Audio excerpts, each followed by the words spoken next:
Hi guys, என்ன லஞ்சுனா வெள்ளை சோறு,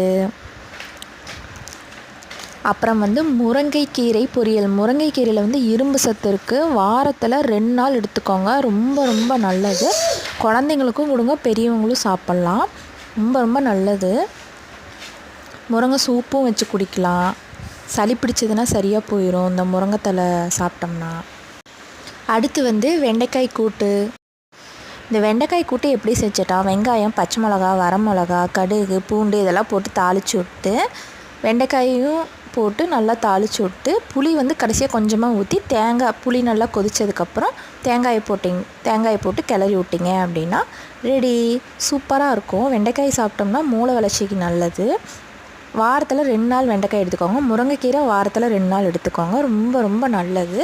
இரும்பு சத்து இருக்குது முருங்கைக்கீரையில். வெண்டைக்காயில் மூளை வளர்ச்சி இருக்குது. வீடியோ பிடிச்சிருந்தா லைக் பண்ணுங்கள். பாய்.